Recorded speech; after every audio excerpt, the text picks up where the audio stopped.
At syempre, since magko-commute nga lang kami, lulubos-lubusin na namin ang aming paglalakwatsa dito sa paligid-ligid. Pumunta nga kami ngayon dito sa Walter Mart kasi nagugutom na rin kami. Malapit nga lang din ito at along Aguinaldo Highway lang itong Walter Mart. Ngayon nga lang kami nakalabas ni Ate Gail kaya maglilibot-libot muna kami kung saan-saan. Sobrang nagkamali nga ako kasi hindi ko naalala na may kasama pala akong budulera. Kaya nagastosan na naman ako. Bumili nga ng bagong eyeglasses si Ate Gail dito sa EO.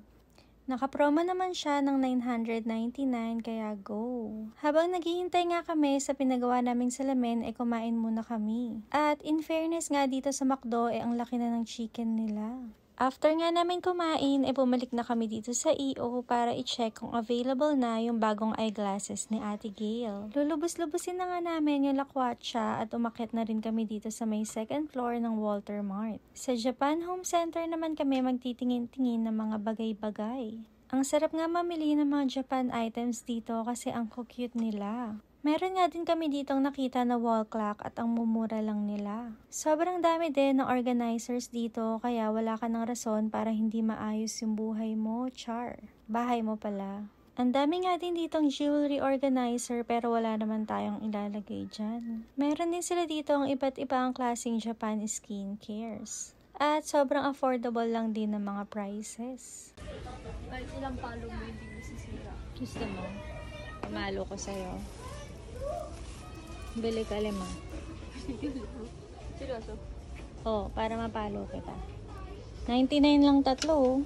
Tatlong paluan na agad.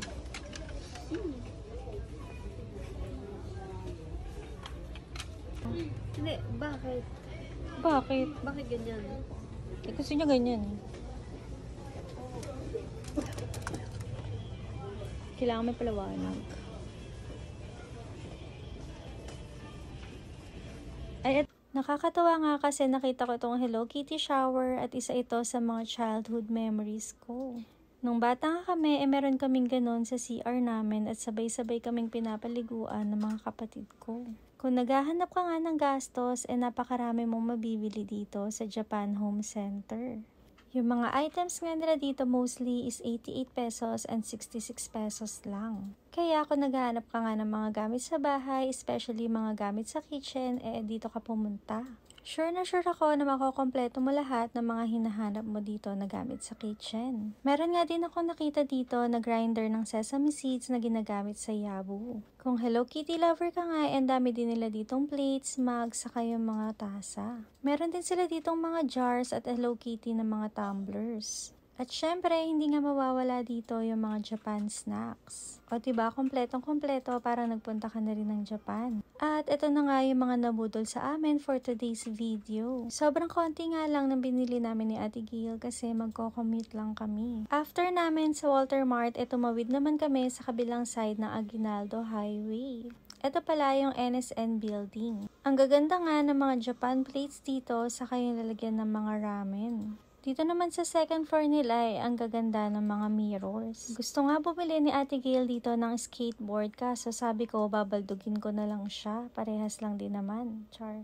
Madami din ditong mga laruan kaya kung naghahanap ka ng pangregalo, magandang pumunta dito. Ang gaganda nga din ng mga office table dito at nung chinek ko yung price parehas lang din sa Shopee.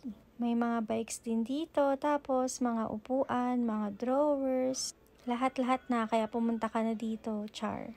After nga namin dito uuwi na rin kami kasi tawag na ng tawag si Sir Amo. Doon nga kami sasakay ng jeep sa kabila kaya tumawid muna kami dito. Nakakatuwa nga lang din kasi may elevator na dito at hindi mo na kailangan mapagod sa hagdanan. Yung commute nga namin simula Aguinaldo Highway hanggang bahay is siguro 25 to 30 minutes lang. Ito na nga yung gala natin mga pretties. Bye!